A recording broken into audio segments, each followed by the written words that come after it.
Well, the first customer that I worked with, and again, I really was new to disabilities. I'd never had a disability or anyone in my family. And there was someone from Innovator saw me playing with this computer and told me, wow, you could help disabled.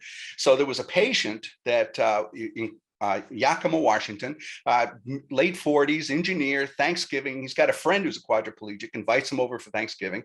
He's wheeling his friend down the front steps of his home to take him home after Thanksgiving dinner, lost his balance with the wheelchair, flips up over the wheelchair, hit the back of his neck on the edge of the step, snapped his neck and became a C2 quadriplegic himself.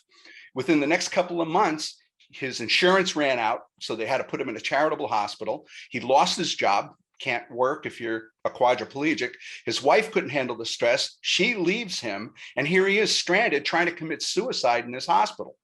So when I heard about this, oh my gosh, my heart just, oh. So I put it all together and I rushed to the hospital. I tried to train him and he just kept turning his head. He wanted to die, and they knew that he'd be dead in 30 days.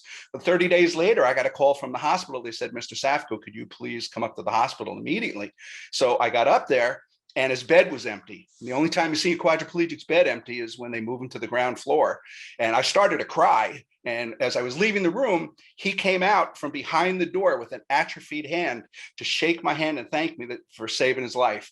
That was it. That was it for me. That's what I had to do. And I did it time and time again, helping people all over the world. Oh, that's wonderful.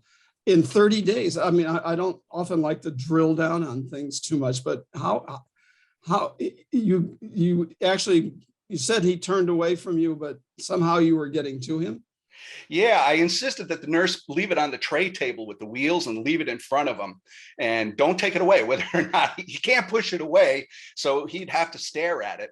So it took a week or so before he started looking at it and then talking to it. And he was talking back, and he kind of started to warm up to it. And then after a couple of weeks, he was really getting into it. And by the fourth week, he could call his family. He actually left the hospital 9 months later with a job and moved to Seattle. He was working again. Oh, what a wonderful story. Wow. And when was this? What year was this? Oh, 86. Wow. And nobody else, just to be clear, no one else was doing this at all? No one else was doing anything.